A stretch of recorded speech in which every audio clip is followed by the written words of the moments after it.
దూరదర్శన్ యాదగిరి ప్రేక్షకులకి నమస్కారం అండి. యోగా గురువులు, యోగా సాధకులు, యోగా ఫ్యామిలీస్ అందరికీ కూడా ఇంటర్నేషనల్ యోగా డే సందర్భంగా శుభాకాంక్షలు. మైసెల్ఫ్ త్రిపుర అండి. I'm a national and Khelo India medalist and also international certified trainer and prenatal certified trainer. So మనం ఇంత ఘనంగా ఇది ఫెస్టివల్లా జరుపుకుంటున్నాం. ఈ ఫెస్టివల్ డేకి మనతో పాటు ఒక స్పెషల్ గెస్ట్ ఈరోజు ఈ యోగా డే సెలబ్రేషన్ చేసుకోవడం కోసం మనతో పాటు వచ్చారండి. సో ఆయన గురించి చెప్పాలంటే సక్సెస్ ఈజ్ హిజ్ ఐడెంటిటీ. కార్యదర్శి, చాణక్య కార్యదర్శి అన్నది ఆయన సక్సెస్ సీక్రెట్ అని కూడా చెప్పచ్చు. డైనమికిజము లేకపోతే ఒక మార్గదర్శి కింద మీన్స్ ఇప్పుడు మన అథ్లెట్స్ని ఛాంపియన్షిప్ వరకు తీసుకెళ్ళగలిగే సత్తాన్ని చూపించుకున్న ప్రూవ్డ్. బికాస్ ఇప్పుడు రీసెంట్గా జరిగిన వరల్డ్ ఛాంపియన్షిప్లో 114 మెడల్స్ మనకి ఇండియాలో వస్తే తెలంగాణకే ఎస్పెషల్లీ 2 మెడల్స్, ఒక గోల్డ్ అండ్ సిల్వర్ మెడల్స్ సాధించగలిగిన ఒక కార్యదర్శి అనొచ్చు. సో ఈయన none other than Nandanam Krupakar sir. ఈయన నేషనల్ వైడ్లో జాయింట్ సెక్రటరీగా వర్క్ చేస్తున్నారు and also Telangana yoga sports అసోసియేషన్లో జనరల్ సెక్రటరీగా కూడా ఆయన నిర్వహిస్తున్నారు. సో ఈరోజు మనకున్న డౌట్స్ అన్నీ కూడా డెప్త్గా ఉన్న డౌట్స్ అన్నీ కూడా ఆయనతోటి మనం చర్చించిపోతున్నామండి. సో నాలెడ్జ్ ఇంకొంచెం పెంచుకుందాము. సో నమస్తే సార్. నమస్తే అమ్మా. సో మీరు చాలా బిజీగా ఉంటారని మాకు తెలుసు. అయినప్పటికీ కూడా నేను అడగంగానే మా కోసం మీ విలువైన టైంని పిలవంగానే వచ్చి యాజ్ ఏ గురువుగా నాకున్న క్వశ్చన్స్ అన్నీ కూడా మీరు క్లియర్ చేయాలి. నాకు అంటే మాకు, మా జనరేషన్ వాళ్ళకి. First of all congratulations sir international yoga డేకి. ఫస్ట్ మనం అందరం ఇంత ఘనంగా చేసుకుంటున్నాం అంటే అక్కడ మోదీ గారు చలవనొచ్చు. నెక్స్ట్ మన తెలంగాణలో శ్రీధర్ సారు, మీరు, ఇంకా పెద్దలు భూషణ్ సారు, ఇట్లా అందరి కలయిక వల్ల ఇది ఘనంగా జరుగుతుంది. సో ఈ రీసెంట్గా మన వరల్డ్ యోగాసన ఛాంపియన్షిప్లో కూడా 114 మెడల్స్ వచ్చిన ఆ విషయాన్ని కూడా చెప్పుకుంటుంటేనే ఒక రకమైన గర్వంగా ఫీల్ అవుతున్నాను సార్. అందులోనూ 2 మెడల్స్ మన తెలంగాణ నుంచే వచ్చినాయి అంటే అది it's a not common thing. So దానికి మీ వెనకాలన్న కృషి ఏంటి సార్?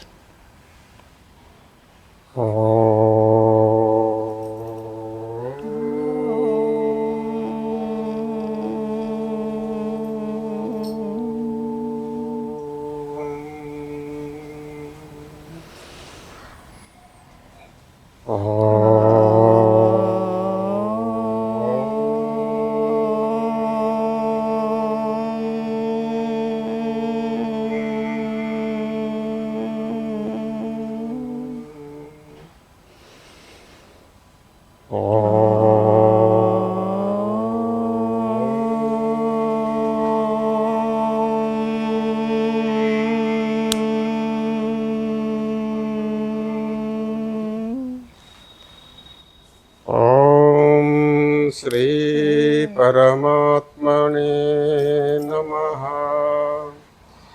ఓం శ్రీ గురుభ్యో నమః. ఒక విశేషమైన సందర్భంలో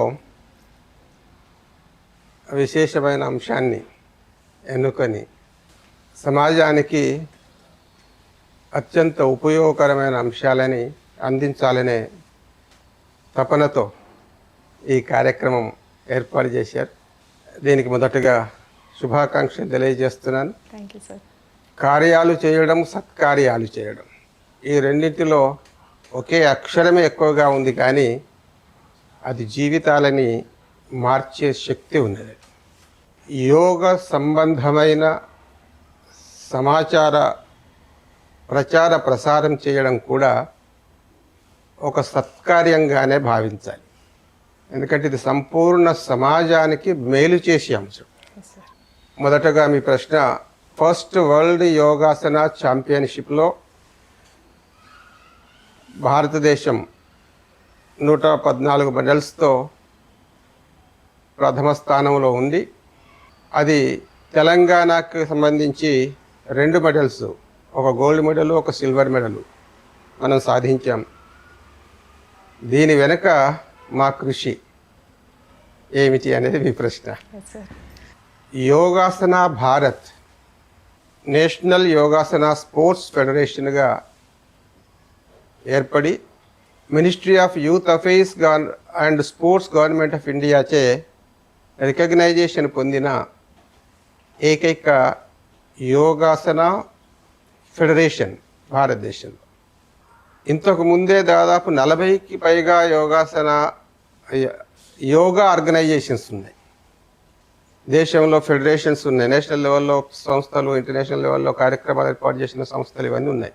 యోగా ప్రచారం వాళ్ళ వల్ల జరిగింది దేశంలో. యోగాసనాలు నేర్చుకోవడం, కాంపిటీషన్లకు వెళ్ళడం ఇదంతా జరిగింది గతంలో. అంటే యోగాసనని ఒక క్రీడగా చెయ్యాలి. యోగాసనని భారతదేశంలో మాత్రమే కాకుండా కామన్వెల్త్ గేమ్స్లో, ఏషియన్ ఒలింపిక్స్లో, అదేవిధంగా ప్రపంచ వేదిక పైన ఒలింపిక్స్లో కూడా దీన్ని ఒక క్రీడగా చేర్చేంత వరకు యోగాసన భారత్ తన కృషిని కొనసాగించాలని, యోగాసనకి ప్రపంచవ్యాప్తంగా దీనికి ప్రతిష్టను తీసుకురావాలని, యోగాసన వల్ల ప్రయోజనాలని కూడా విశ్వవ్యాప్తంగా అందించాలని ఒక విశేషమైన సంకల్పంతో ఈ సంస్థ ఆవిర్భావం జరిగింది. ఇది వరల్డ్ యోగాసనకి affiliated body. Yogasana Bharat national లెవెల్లో ఉంది. తెలంగాణ యోగాసన స్పోర్ట్స్ అసోసియేషన్ మన రాష్ట్రంలో ఉంది. ఇదే విధంగా భారతదేశంలో అన్ని రాష్ట్రాలలో కూడా స్టేట్ అసోసియేషన్స్ ఉంటాయి. అవన్నీ కూడా యోగాసన భారత్కి affiliated bodies. Okay sir. Yogasana Bharat Asian యోగాసనకి అఫిలియేటెడ్. ఆ తర్వాత ఆల్ కాంటినెంటల్ అసోసియేషన్స్ వరల్డ్ యోగాసనకి అఫిలియేటెడ్. మన ఏషియన్ గేమ్స్ కానీ లేకపోతే ఇవన్నీ కూడా మన వాళ్ళు కూడా మెడల్స్ కొట్టారు కదా సార్? అవును.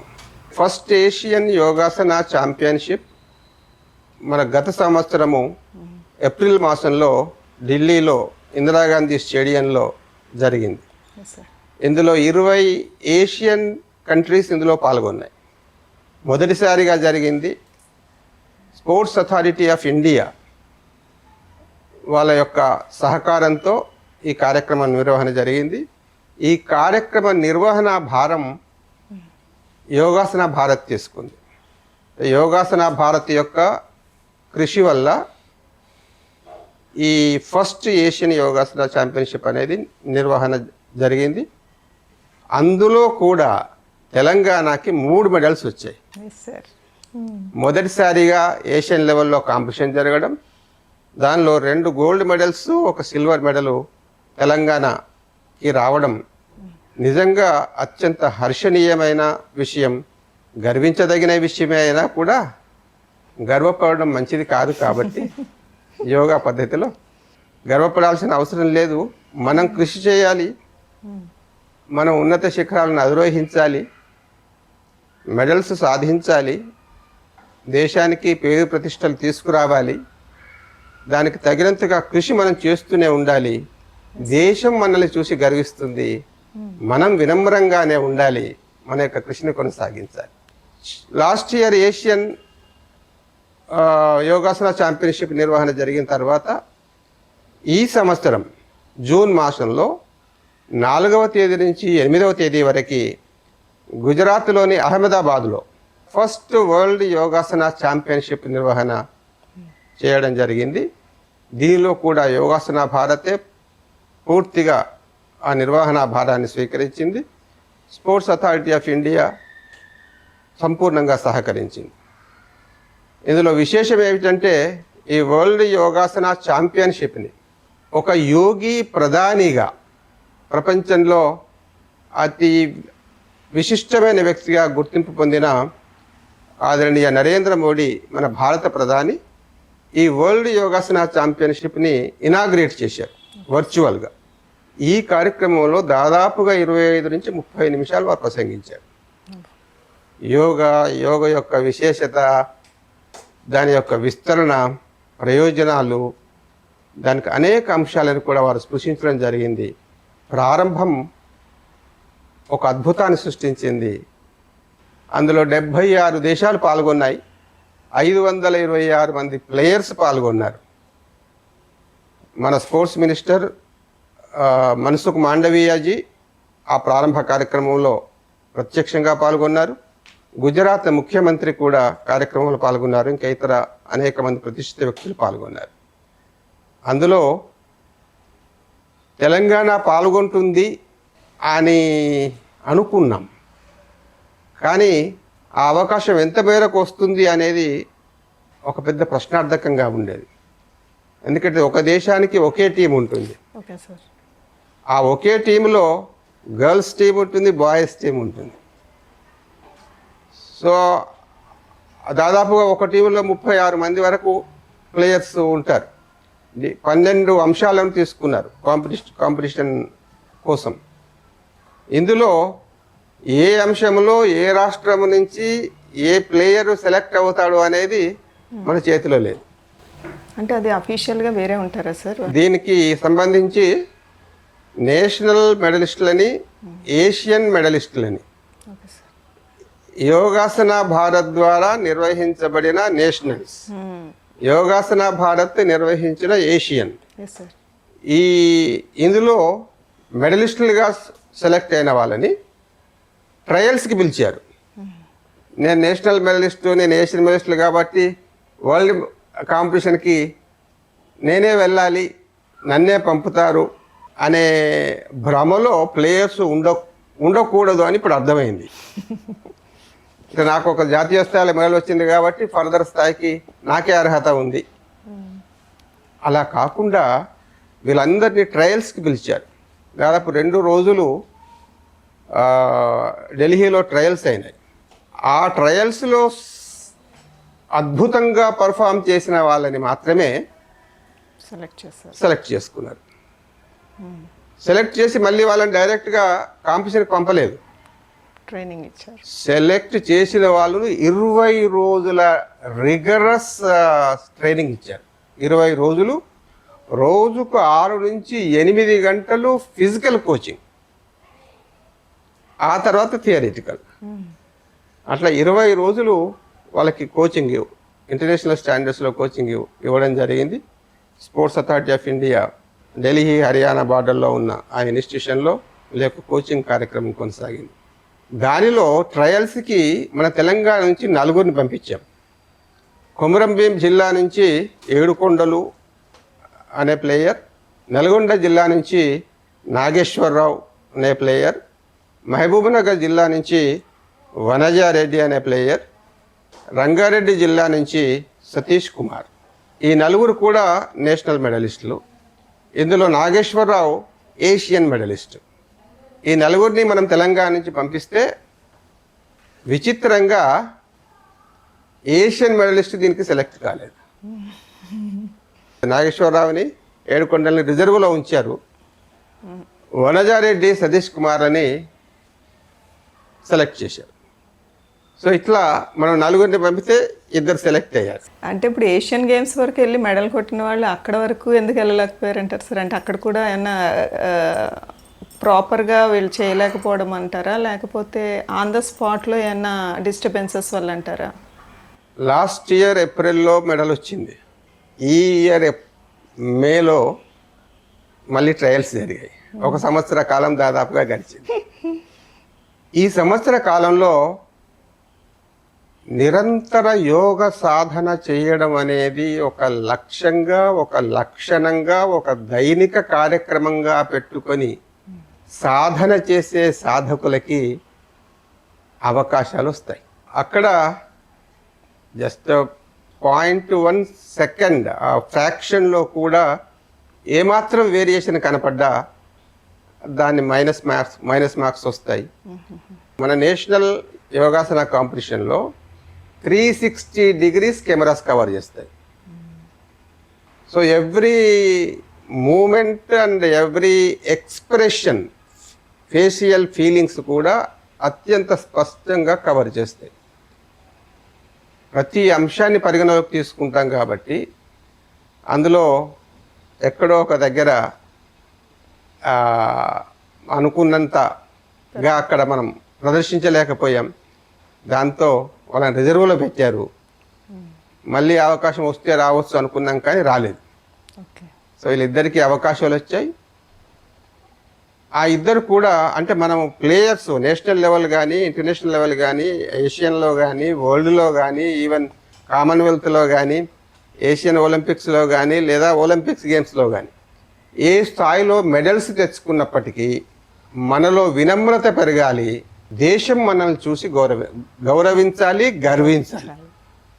సో గర్వం దేశానికి రావాలి, వినమ్రత ప్లేయర్లో ఉండాలి, నిత్య సాధన కొనసాగించాలి. సో ఇందులో ఏ మాత్రం తేడా వచ్చినా అవకాశాలు మిస్ అవుతాం మనం.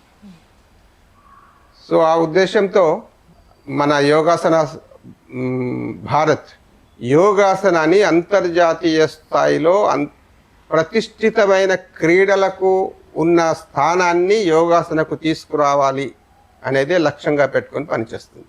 సో దీనిలో ఈ నలుగురిలో ఈ ఇద్దరు పాల్గొన్న తర్వాత కోచింగ్కి వెళ్ళాక 1 రోజు 2 రోజులు గడిచాక నేను మళ్ళీ ఫోన్లో మాట్లాడాను. అంటే ఈ తెలంగాణ యోగాసన స్పోర్ట్స్ అసోసియేషన్ వైపు నుంచి మనకు ఎవ్రీ డే ఫాలో అప్ ఉంటుంది, ఎవ్రీ డే ఎంక్వైరీ ఉంటుంది, ఎవ్రీ డే రివ్యూ ఉంటుంది. ఈరోజు ఏం జరిగింది, ఎట్లా పాల్గొన్నారు, మీకు ఏమనిపించింది, కొత్తగా ఏమైనా నేర్చుకున్నావా, ఇలా ప్రతి అంశాలని మేము ఫాలోఅప్ చేయడం జరుగుతుంది. ఎందుకంటే ప్లేయర్కి శిక్షణ ఎంత అవసరమో ప్లేయర్కి ప్రేరణ అంత అవసరం. ఆయనలో విశ్వాసాన్ని కలిగించడం అంత అవసరం, శ్రద్ధని కలిగించడం పెంచడం అంత అవసరం. ఎందుకంటే ఈ ఆలోచన ఎప్పుడు పక్కదారి పడుతుందో మనకు తెలియదు. ఒక ఆలోచన పక్కదారి పడితే మనిషి బలహీనమవుతాడు. మనిషి బలహీనమవుతే లక్ష్యం నుంచి దారి తప్పుతాడు. కాబట్టి ఎక్కడైనా పొరపాటు జరిగే అవకాశం ఉంటుంది. కాబట్టి నిరంతరం వాళ్ళని ట్రాక్ మీద ఉంచడం, లక్ష్యోన్ముఖులుగా ఉంచడం, కావలసిన ప్రేరణ అందించడం, మనం మెడల్ తెచ్చుకుంటాము, మెడల్ మనకు వస్తుంది, అక్కడ ఇచ్చే శిక్షణని పూర్తిగా మీరు స్వీకరించి మళ్ళీ సాధన చెయ్యాలి అనే ఒక విశ్వాసాన్ని ప్రేరణని వాళ్ళప్పుడు కలిగించడం కోసం ప్రతిరోజు కూడా మేము వాళ్ళతో మాట్లాడతాం. మీరిద్దరూ మెడల్స్ తీసుకునే తెలంగాణకి తిరిగి వస్తారు అనే ఒక విశ్వాసాన్ని వాళ్ళ లోపల కల్పించడం జరిగింది. మనం అనుకున్నట్టుగా, మనం కోరుకున్నట్టుగా వాళ్ళు అక్కడ సాధన చేశారు. ఒక గోల్డ్ మెడల్, ఒక సిల్వర్ మెడల్ భారతదేశానికి వచ్చిన మెడల్స్లో యాడ్ చేశారు. భారతదేశం మన తెలంగాణ ప్లేయర్స్ని చూసి గర్వించే ఒక పరిస్థితిని కల్పించారు. తెలంగాణ నిజంగా గర్విస్తుంది ఈ ప్లేయర్స్ని చూసి. మొదటిసారిగా మన తెలంగాణ యోగాసన స్పోర్ట్స్ అసోసియేషన్ ప్లేయర్ నాగేశ్వరరావు ద్వారా ఫస్ట్ ఏషియన్ యోగాసన ఛాంపియన్షిప్లో మనకు 2 గోల్డ్ మెడల్స్తో ఒక సిల్వర్ మెడల్ తీసుకురావడం, అది గత సంవత్సరం. ఈ సంవత్సరం ఫస్ట్ వరల్డ్ యోగాసన ఛాంపియన్షిప్లో కూడా ఒక గోల్డ్ మెడల్, ఒక సిల్వర్ మెడల్ మనం తెలంగాణకి తీసుకురావడం, తెలంగాణ ప్రపంచ స్థాయిలో ఒక నైపుణ్యవంతమైన యోగాసన ప్లేయర్స్ని తయారు చేసింది అని దేశమంతా అనుకునే విధంగా మనం ప్రయత్నం చేశాం. ఈ ప్రయత్నంలో భగవంతుని ఆశీస్సులు మనకి పుష్కలంగా దొరికాయి. వాళ్ళకి మెడల్స్ రావడం జరిగింది. అంటే ఇప్పుడు మన తెలంగాణ ఇప్పుడు పవర్ హౌస్ ఆఫ్ యోగా అవుతున్నట్టు ముందు స్టెప్పులకి కూడా ఇక్కడ ఇంకా ఇంకా వస్తారని, పవర్ హౌస్ కింద తయారవుతుందనేసి ఆశిస్తున్నాను సార్. అలా కావాలనే మా ప్రయత్నాలు సార్. ఇప్పుడు ఈ మెడల్స్ ఇవన్నీ కూడా మనం చూసాం సార్, మీ కష్టం అన్నది కూడా మాకు తెలిసింది. సో ఫ్రెష్గా అథ్లెట్స్ ఇట్లా మనము వచ్చి ఇన్స్పైర్ అయ్యి ఈ యోగా డే గురించి వచ్చి చాలామంది ఇన్స్పైర్ అవుతారు. ఇప్పుడు ఈ మెడల్స్, ఫెలిసిటేషన్స్ ఇవన్నీ చూసి కూడా చాలామంది చేయలేరు, కొంతమంది చేయాలని ఇంట్రెస్ట్ కూడా ఉంటుంది. ఆ వచ్చిన వాళ్ళు ఎలాంటి ప్రొసీజర్స్ ఫాలో అవ్వాలి? యోగాసనని ఒక క్రీడగా భారతీయ ప్రభుత్వం చేత గుర్తింపు తీసుకురావడం కోసం యోగాసన భారత్ 1 సంవత్సర కాలం కష్టపడింది. సంవత్సర కాలంలో దీని యొక్క రీసెర్చ్ బోర్డు మెంబర్స్ అందరూ కూడా మిగతా క్రీడల యొక్క సిస్టమ్ ఏ విధంగా ఉంది, సిలబస్ ఏ విధంగా ఉంది, జడ్జిమెంట్ ప్యాటర్న్ ఏ విధంగా ఉంది, కోచింగ్ మెథడ్ ఏ విధంగా ఉంది, ఈవెంట్స్ ఆర్గనైజేషన్ సంబంధించి వాళ్ళ యొక్క రూల్స్ అండ్ రెగ్యులేషన్స్ ఏమిటి, ఈ విధంగా అనేక కోణాల్లో మిగతా స్పోర్ట్స్ అన్నిటిని కూడా పరిశీలించి యోగాకి అంతకుముందు కాంపిటీషన్స్ నిర్వహిస్తున్నప్పటికీ ఈ అన్ని సిస్టమ్స్ని మనం ఫాలో కాలేదు, తెలియదు. అప్పుడు 40 సంవత్సరాలుగా యోగాసన కాంపిటీషన్స్ నిర్వహిస్తున్నప్పటికీ దేశంలో యోగాసనగా ప్రభుత్వం ఒక క్రీడగా గుర్తింపు ఇవ్వలేదు. సో ఎందుకు ఇవ్వలేదు అని యోగాసన భారత్ తన పరిశీలన మొదలెచ్చింది. దానికి కావాల్సిన విధంగా పూర్తిగా ఒక ప్రాజెక్ట్ రిపోర్ట్ తయారు చేసి దాన్ని ministry of youth affairs and sports government of ఇండియాకి మనం సబ్మిట్ చేశాం. యోగాసన భారత్ చేసిన ఈ కృషి వల్లనే యోగాసనగా భారత ప్రభుత్వం ఒక క్రీడగా గుర్తింపు ఇచ్చింది. ఇప్పుడు భారతదేశ కేంద్ర ప్రభుత్వానికి సంబంధించి క్రీడలు అనే ఆ వెబ్సైట్లో మనం దాన్ని చూస్తే అందులో యోగాసన కూడా ఇంక్లూడ్ అయి ఉన్నది. దాని తర్వాత క్రీడగా గుర్తింపు వచ్చింది, కానీ క్రీడాకారులకు ప్రయోజనాలు కావాలి కదా. దీనిలో వచ్చేది మనకి సబ్ జూనియర్స్, జూనియర్స్, సీనియర్స్, ఈ సీనియర్స్లో ఏ, బి, సి కేటగిరీ. కాబట్టి ఈ 10 సంవత్సరాల నుంచి దాదాపుగా ఒక 20-25 సంవత్సరాల వరకు ఉన్న ఈ క్రీడాకారులకి అనేకమైన అవసరాలు, ప్రయోజనాలు కావాల్సి ఉంది. వాళ్ళకి ఉన్నత చదువులు కావచ్చు, ఉద్యోగాలు కావచ్చు, ఇంకా ఇతరత్ర అంశాలలో ప్రయోజనాలు కూడా యోగాసన ద్వారా వాళ్ళకి అందాలి అనే సంకల్పంతో యోగాసనకి కూడా మిగతా క్రీడల్లాగే రిజర్వేషన్ కల్పించాలి అని మళ్ళీ మన ప్రయత్నం కొనసాగింది. గత 2 సంవత్సరాల క్రితం భారత ప్రభుత్వం యోగాసనకి కూడా స్పోర్ట్స్ రిజర్వేషన్ను వర్తింపచేస్తున్నట్టు ఒక సర్క్యులర్ ఇష్యూ చేసింది. దాని ద్వారా ఈ సి కేటగిరీ మినిస్టీరియల్ పోస్ట్స్ కేంద్ర ప్రభుత్వానికి సంబంధించి అన్నింటిలో కూడా యోగాసనకి రిజర్వేషన్ వర్తిస్తున్నది. అది పోస్టల్ డిపార్ట్మెంట్ కావచ్చు, ఫారెస్ట్ డిపార్ట్మెంట్ కావచ్చు, ఇన్కమ్ ట్యాక్స్ డిపార్ట్మెంట్ కావచ్చు, ఈ విధంగా అనేక డిపార్ట్మెంట్. మనకు సంతోషకరమైన విషయం ఏమిటంటే నేషనల్ లెవెల్లో మెడలిస్టులైన మన యోగాసన భారత్ ప్లేయర్లు దాదాపుగా 5గురికి ఇన్కమ్ ట్యాక్స్ ఇన్స్పెక్టర్స్గా ఉద్యోగాలు కూడా మన సర్టిఫికెట్ ద్వారా వచ్చాయి. Great sir. అంటే రిజర్వేషన్ వర్తింపు అనేది మొదలైంది. సో పాలిటెక్నిక్ సంబంధించి, బాసర్ ఐఐటికి సంబంధించి వీటన్నింటిలో కూడా మన ప్లేయర్స్ మన సర్టిఫికెట్లను ఉపయోగించుకుంటున్నారు. హర్యానాలో అయితే యోగా ఆయోగ్ అని ఒక శాఖను ఏర్పాటు చేశారు, గుజరాత్లో ఏర్పాటు చేశారు, మధ్యప్రదేశ్లో ఏర్పాటు చేశారు.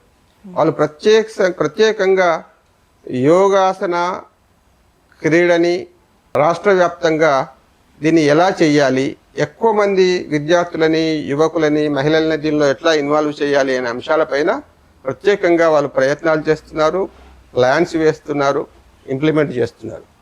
అదేవిధంగా ప్లేయర్స్కి ఇంటర్నేషనల్ లెవెల్లో, నేషనల్ లెవెల్లో మెడల్స్ తీసుకొస్తే వాళ్ళకి మిగతా క్రీడల్లాగే దీనికి కూడా ప్రోత్సాహకాలు అందించడం కోసం ఈ సంవత్సరం ప్రకటనలు వచ్చాయి. హర్యానా గవర్నమెంట్ 50 లక్షల రూపాయల క్యాష్ ప్రైజ్ కూడా ప్రకటించింది. 50 లక్షలు. సో అది కామన్వెల్త్లో కానీ, ఒలింపిక్ స్థాయిలో కానీ మెడల్స్ తెచ్చుకుంటే అది 3 కోట్ల రూపాయల వరకు కూడా క్యాష్ ప్రైజ్ ప్రకటించారు. సో రాబోయే రోజుల్లో యోగాసన ఒక అద్భుతమైన గుర్తింపు పొందుతుంది. అన్ని ప్రయోజనాలు యోగాసనకు కూడా వస్తాయి. యోగాసన విశ్వంలో గుర్తింపు తెచ్చుకోవడం కాదు, అదొక విశ్వవ్యాప్తమైన క్రీడగా తయారవుతుంది. స్కూల్స్లో ఈవెన్ చదువులతోటే అంతా ఉన్నది, చదివితేనే ముందుకెళ్తాం, లేకపోతే అంతా బ్యాక్. మెడిసిన్ కానీ, ఇంజనీరింగ్ ఇవే ఉన్నాయి. కానీ ఇట్లాంటి బెనిఫిట్స్ కనుక మనకి ఇంకా ఉంటే కనుక ఈ పిల్లల్ని చిన్నప్పటి నుంచి కొంత తగ్గించి యోగాని కూడా కొంచెం ప్రియారిటీ ఇచ్చే ఛాన్సెస్ అయితే చాలా ఉన్నాయి సార్. ఇప్పుడు మన ఇంటర్నేషనల్ చదువుకుంటే ముందుకు వెళ్తాము అనే భావన కరెక్టే సార్, అది తప్పేం కాదు. కానీ యోగా చేస్తేనే చదువులో కూడా ముందుకెళ్తాం అనేది గుర్తించాలి.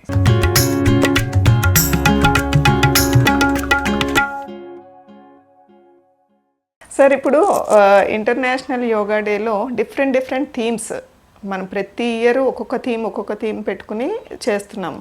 అంటే ఆ ఒక్కరోజే ఆ థీమ్ చేసేస్తే సరిపోతుందా సార్? మనం జీవించినంత వరకు కూడా ఏ విధంగా అయితే మన నిత్యావసరాలు ఉన్నాయో యోగ కూడా ఒక నిత్యావసరం.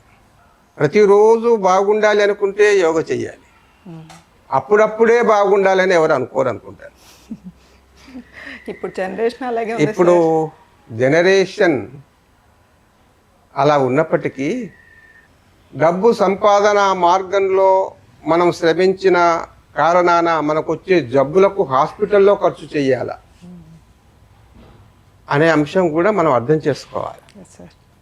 ఆరోగ్యంగా ఉండడం నీ డబ్బు వల్ల రాదు. ఆరోగ్యంగా ఉండడం నీ ఉద్యోగం వల్ల రాదు. ఆరోగ్యంగా ఉండడం నీ చదువు వల్ల రాదు. ఆరోగ్యంగా ఉండడం నువ్వు కోరుకునే ఏ సుఖం వల్ల, సౌకర్యం వల్ల, విద్య వల్ల రాదు. జిమ్ములు, మిగతా రకరకాల ఎక్సర్సైజులు చేయడం వల్ల కూడా ఇంతటి ఆరోగ్యం రాదు. వాటి ఆరోగ్యం రావాలి అనుకుంటే యోగ సాధన తప్పనిసరిగా చెయ్యాలి. ఇది ప్రతిరోజు చెయ్యాలి, ప్రతి వారు చెయ్యాలి. మనకు మిగతా యోగా ప్రాక్టీసెస్ చేస్తే శారీరకంగా కొంత మార్పు రావచ్చు, కానీ యోగ సాధన ఎక్స్టర్నల్ ఫిట్నెస్, ఇంటర్నల్ ఫిట్నెస్, ఇవి రెండు కూడా యోగ సాధన వల్ల మాత్రమే వస్తుంది. కొంచెం హిస్టరీలోకి వెళ్దాం సార్. బికాజ్ చాలామంది ఎక్కడో ఆగిపోతున్నాం. యోగా అనేది ఓకే బోర్, ఇప్పటివరకు అయితే కొంత నాలెడ్జ్ వచ్చింది మాకు. కాకపోతే నేను ఇప్పుడు యాజ్ ఏ మెడలిస్ట్లా కాదు, యాజ్ ఏ యోగా టీచర్లా కాదు, యాజ్ ఏ లేమెన్లాగా అడుగుతున్నాను సార్. అసలు దీని హిస్టరీలో అసలు ఎవరు దీనికి ఆది గురువు? ఆది గురువు పరమేశ్వరుడే. అనాదిగా అన్ని రకాల జ్ఞానాలని, ప్రయోజనాలని అందించింది పరమేశ్వరుడే కాబట్టి ఆది గురువు ఆయన్ని. ఈ యోగాలో కొన్ని విన్నాను నేను, కర్మయోగా అని, రాజయోగా అని, లేకపోతే క్రియాయోగా, ఆర్ఎల్స్ నాదయోగా, ఇట్లా చాలా విన్నాను. కానీ యోగా అంటేనే మనకి యూనిటీ. సో ఎందుకు సార్ ఇన్ని పార్ట్స్? దేనికోసం? మనుషులు రకరకాలు రూపం, అంటే ఇది మనుష్య జాతిగా ఒకటిగా మనం పరిగణించినప్పటికీ ప్రతి వ్యక్తి కూడా మరొక వ్యక్తి నుంచి వేరు. ఈ వైవిధ్య భరితమైన వ్యక్తుల సమూహంలో, నేటి సమాజంలో ఒకే అంశాన్ని అందరూ నచ్చాలి అని కోరుకోవడం వరకే అది పరిమితం అవుతుంది, కానీ అందరూ నచ్చే అంశం ఏ ఒక్కటి కూడా మనం చెప్పలేం. మనము మన జీవితంలో ఒక్కొక్క అంశాన్ని సాధించాలి, సంపాదించాలి అనుకుంటే దానికోసం జీవితము లేదా జీవితాంతము దాని గురించి కృషి చేస్తూనే ఉంటాం. జీవితాంతము కృషి చేసి సాధిస్తే జీవిత అంతంలో నువ్వు దాన్ని ఉపయోగించుకునేది అయితే ఏముండదు. అయితే అన్ని అంశాలకు సంబంధించి, అన్ని ప్రొఫెషన్లకు సంబంధించి, అన్ని కోణాలలో, అన్ని మార్గాలలో కూడా మనం ఏ పని చేయాలనుకున్నా శరీర మాధ్యం ఖలు ధర్మ సాధనం అని భగవద్గీతలో ఎప్పుడో చెప్పారు. మనకు అద్భుతమైన అంశాలని మన సాహిత్యంలో, వేదాలలో, శాస్త్రాలలో, పురాణాలలో, ఇతిహాసాలలో అనేక అద్భుతమైన అంశాలు అందులో ఇమిడ్చారు మన వాళ్ళు. దాన్ని అర్థం చేసుకోవడంలోనే ఇంకా ఉన్నాం మనం, అందుకోవడంలో, ఆచరించడంలో లేదు. ఏ మార్గంలో కానీ, ఏ ప్రొఫెషన్లో కానీ, విద్యార్థి నుంచి ఇంకా ఏ ప్రొఫెషన్ అయినా తీసుకోండి, అందులో మనం బాగుండాలి, అందరికంటే శ్రేష్టంగా కనిపించాలి, ప్రతిభావంతంగా ఉండాలి, ఆరోగ్యవంతంగా ఉండాలి అని అనుకుంటే యోగ సాధన చేయాలి. యోగ సాధన ప్రతి అంశానికి, ప్రతి ప్రొఫెషన్కి, ప్రతి క్షణంలో కూడా మనలో ఒక ఉన్నతత్వాన్ని, ఒక శ్రేష్టత్వాన్ని మనకు ఆపాదించి మనం వెళ్ళే మార్గంలో చక్కగా వెళ్ళడానికి, లక్ష్యోన్ముఖంగానే వెళ్ళడానికి, లక్ష్యాన్ని సాధించడానికి కావలసిన శక్తిని, ప్రేరణను, జ్ఞానాన్ని అందించేది యోగ సాధన. ఇప్పుడు నెక్స్ట్ క్వశ్చన్ ఏంటంటే, ఇప్పుడు ఇంకోటి మన జెన్జీ జనరేషన్ వాళ్ళకి సంబంధించిన క్వశ్చనే బ్రాహ్మీ ముహూర్తం. సో ఈ బ్రాహ్మీ ముహూర్తం అంటే యూజువల్గా 4 o'clock to 5 ఇట్లా ఉంటుంది. సో మాది ఇప్పుడు వెస్ట్రన్ కల్చర్కి లింకప్ అయి ఉంటాయి. ఆఫీసెస్ యూఎస్లో ఉండొచ్చు, లేదా అదర్ కంట్రీస్తో లింకప్ అయి ఉండొచ్చు, ఏ వర్క్ అయినా అవ్వచ్చు. కానీ అదే టైంలో పడుకుంటాం. కానీ ఇప్పుడు యోగా అన్నది బ్రాహ్మీ ముహూర్తంలో చేస్తే ఎక్కువ పవర్ వస్తుంది అంటారు. కానీ ఇప్పుడు మరి మేము పడుకునేదే అప్పుడు, కానీ మరి లెగిసేది ఎప్పుడు? ఆ లెగిసే టైంలో చేయొచ్చా? ముహూర్తము అంటేనే ఒక అత్యంత విశేషమైన, విశిష్టమైన ప్రాముఖ్యతను సంతరించుకున్న అంశము లేదా సమయం. బ్రాహ్మీ ముహూర్తం అనేది ప్రాతకాల సమయంలో సూర్యోదయానికి 1 గంట 36 నిమిషాల ముందుగా ఉంటుంది. ఆ సమయాన్ని మన మహర్షులు బ్రాహ్మీ ముహూర్తంగా మనకు ఎందుకు చెప్పారు అనంటే, ఆ సమయంలో సృష్టిలో పూర్తిగా ప్రశాంతతను ఆవరించి ఉంటుంది. ఎటువంటి డిస్టర్బెన్స్ లేకుండా సృష్టి అంతా కూడా ఒక ప్రశాంతతను ఆవరించి ఉండడం, దీన్ని రికార్డు చేయడానికి ఏ చిన్న శబ్దం కూడా ఉండదని ఏ విధంగా అయితే మన వాళ్ళు జాగ్రత్తలు తీసుకున్నారో, ఏ శబ్దం కూడా రాకుండా ఉంటే ఈ శబ్దం బాగా వినపడుతుంది అని భావిస్తున్నారో, అదేవిధంగా బ్రాహ్మీ ముహూర్తంలో ప్రశాంతమైన వాతావరణంలో పవిత్రమైన సంకల్పంతో మనం చేసే సాధనకి సంబంధించి మనకు ఏకాగ్రత అప్పుడు చాలా అలవడుతుంది. ఆ సమయంలో మనం సాధన చేస్తే ప్రయోజనం 10 ఉంటుంది. అప్పుడు మనం ధ్యానం చేసినా, యోగ సాధన చేసినా, మరే ఇతరత్ర మనం అంశాలను అప్పుడు ఆలోచించిన, ప్రణాళికలు వేసుకున్న, ఏది చేసినా కూడా చాలా వేగంగా జరుగుతుంది. స్పష్టంగా మనం ఏది కోరుకుంటే అటువైపు మన మనస్సు, బుద్ధి పనిచేస్తుంది. అప్పుడు లేవగానే ఫ్రెష్గా ఉంటాం. లేవగానే చేసే తొలి పని ఇది. కాబట్టి మనం చేసే పనిలో ఏకాగ్రతతో పనిచేసే అవకాశం ఉంటుంది. సాధన చేసినా, జపం చేసినా, ధ్యానం చేసినా, తపం చేసినా, యోగ సాధన చేసినా ప్రయోజనాలు అమితంగా సిద్ధిస్తాయి. భారతీయ పరంపరలో మన దేవాలయాలకు సంబంధించిన పూజారుల దగ్గర నుండి సాధులు, సంతులు, పీఠాధిపతులు, సన్యాసులు, ఈ పరంపర ఏదైతే ఉందో, లేదా గురుకుల విద్య, వీళ్ళందరూ కూడా బ్రాహ్మీ ముహూర్తంలోనే లేస్తారు. అందుకే వాళ్ళు మనకంటే భిన్నంగా ఉంటారు. మనకంటే ప్రతిభావంతంగా, జ్ఞానవంతంగా ఉంటారు, శక్తివంతంగా ఉంటారు, ఆరోగ్యవంతంగా ఉంటారు. అన్ని రకాల మనకంటే శ్రేష్టంగా కనిపిస్తారు. బ్రాహ్మీ ముహూర్తం యొక్క ప్రాధాన్యత అది. ఇక రెండవది అంశం, మీరు అన్నట్టుగా నేటి సమాజంలో ఇప్పటి యువత, ఇప్పటి ఇంజనీరింగు, మిగతా కోర్సులు చేసిన వాళ్ళందరూ కూడా వాళ్ళకు ఉద్యోగాలు చూస్తే అమెరికా టైము, జర్మనీ టైం, ఇంకేదో టైం, విదేశాల యొక్క సమయానికి అనుగుణంగా మనం అర్ధరాత్రి, అపరాత్రి పని చేయాల్సి ఉంటుంది. మరి వాళ్ళ పరిస్థితి ఏమిటి అంటే, వాళ్ళ పరిస్థితికి అనుగుణంగా వాళ్ళు చేయాల్సిందే. యోగ ఏ సమయంలో అయితే చెయ్యాలో ఆ సమయంలో యోగ చేసే వీలు మనకు లేదు. ఉద్యోగరీత్యా, నిద్రరీత్యా, ఇతరత్ర. అటువంటప్పుడు నీకు వీలైన సమయంలో యోగ చెయ్యాలి, కానీ చెయ్యాలి. నేను పొద్దున చేయలేదు కాబట్టి అవసరం లేదు అని అనుకోవడానికి వీలు లేదు. పొద్దున చేయడం నీకు వీలు కాలేదు. 12 గంటల వరకు, 2 గంటల వరకు నువ్వు పనిచేసావు, ఆ తర్వాత పడుకున్నావు. 8 గంటల వరకు విశ్రాంతి తీసుకొని లేచిన తర్వాత యోగ చెయ్యాలి. కాలకృత్యాలు తీసుకున్న తర్వాత యోగ సాధన చెయ్యాలి. ఆ యోగ సాధన చేస్తేనే నీ మనస్సు, నీ శరీరము ఇవన్నీ చురుగ్గా ఉంటాయి. లేకపోతే ఆ నిద్రమత్తులోనే ఉంటావు దినమంతా కూడా. పొద్దున కూడా వీలు కాలేదు, లేవగానే మళ్ళీ పనిలో ఏదో చేయాల్సి వస్తుంది, సాయంత్రం చేయండి, కానీ చేయండి. అయితే ఈ యోగ సాధన, ధ్యాన సాధనలు తప్పనిసరిగా మనం చెయ్యాలి. ప్రయోజనం తక్కువ ఉంటే ఎక్కువ సందర్భాలలో ఎక్కువ సమయం చేద్దాం దినంలో, కానీ చెయ్యాలి. యోగకి ఎంత దగ్గరగా ఉంటే ఆరోగ్యానికి అంత దగ్గరగా ఉంటారు.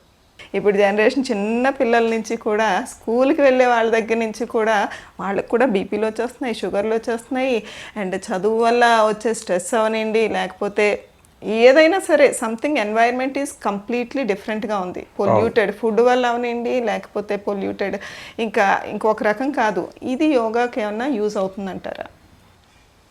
నేటి ప్రాథమిక పాఠశాల విద్యార్థి నుంచి సాఫ్ట్వేర్ రంగంలో చేస్తున్న ప్రతి ఉద్యోగి వరకు, అదేవిధంగా ఇంకా సమాజంలోని వివిధ ప్రొఫెషన్లో పనిచేస్తున్న వాళ్ళకి కూడా, వీళ్ళతో పాటు ఇంట్లో ఏ పని లేకుండా ఉన్న వాళ్ళకి కూడా, అందరికీ ఈ స్ట్రెస్, స్ట్రెయిన్ ఇది రావడం సర్వసాధారణమైంది. దాన్ని తొలగించుకోవడానికి కూడా యోగానే అల్టిమేట్. నేను ఇంతకుముందు చెప్పినట్టుగా మీరు పని చేస్తున్నప్పుడు 1 గంట తర్వాత ఫర్ ఎవ్రీ 1 అవర్ లేదా 2 అవర్స్ మీ పరిస్థితిని బట్టి ఒక 5 నిమిషాలు రిలాక్స్ అయ్యి చిన్న చిన్న ముద్రలు, సూక్ష్మక్రియలు చేసి చిన్నగా ప్రాణాయామం చేసి మళ్ళీ మీ పనిలోకి వెళ్ళిపోండి. అందుకే ఇవాళ రేపు గవర్నమెంట్ ఆఫ్ తెలంగాణ, మిగతా భారతదేశం అంతటా కూడా అందరికీ కొంత పని చేసిన తర్వాత టీ బ్రేక్లను అంతకుముందు పెట్టేవాళ్ళు, ఇప్పుడు యోగా బ్రేక్స్ పెడుతున్నారు. ఎందుకంటే మనిషి బాగుంటేనే పని జరుగుతుంది అక్కడ. అంటే మనిషి బాగుండాలంటే యోగ మార్గంలోనే పయనించాలి. కాబట్టి ఆ విధంగా మనకు, నేను ఇంతకుముందే చెప్పాను, మందులకు లొంగని రోగాలని కూడా నయం చేసే శక్తి యోగకి ఉంది. స్ట్రెస్ని తగ్గించడం అనేది చాలా చిన్న విషయం, చాలా చిన్న విషయం. మీకు అయితే యోగా చేయని వాళ్ళకి అది చాలా పెద్ద విషయం. కాబట్టి మనం యోగ సాధన ద్వారా, ప్రధానంగా ప్రాణాయామ సాధన ద్వారా,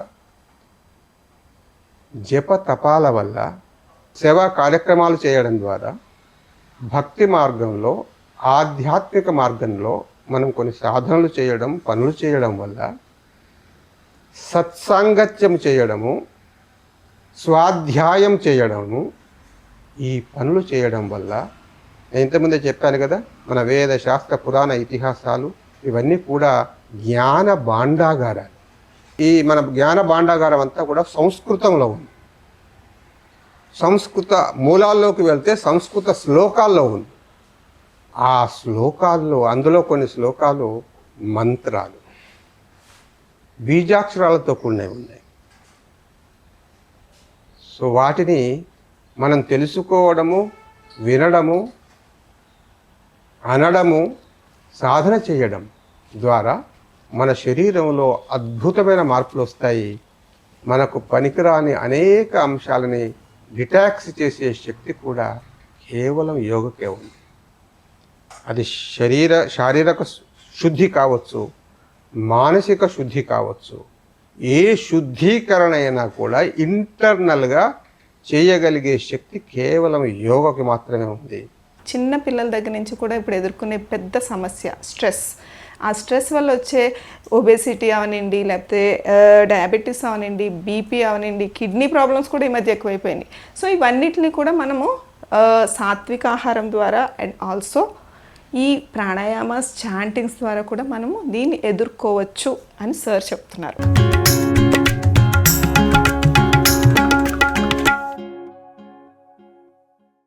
మనకి ఫిజికల్ బాడీలో నేను చాలాసార్లు విన్నాను, యాజ్ ఎ లేమన్లో చెప్తున్నాను, కామన్ చక్రాస్ ఎవేకన్ అని. సో ఈ చక్రాస్ అన్నది దేనికోసం మనకు అవసరమా? యోగా చేయాలంటే ఇవన్నీ తెలుసుకుని ఉండాలా, లేకపోతే డైరెక్ట్గా చేస్తే సరిపోతుందా?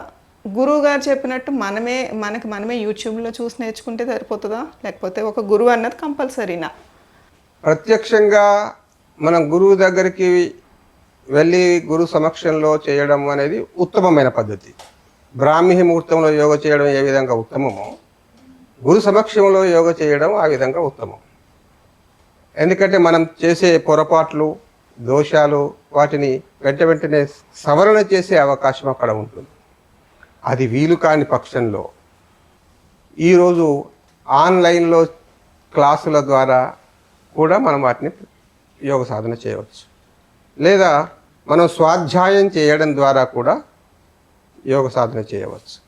టీ టైంలో టీ ఏ విధంగా తాగుతారో యోగా టైంలో యోగాను మాత్రమే చేయాలి. ఆ 2 గంటల సమయం కేవలం యోగ సాధనకి చేయాలి.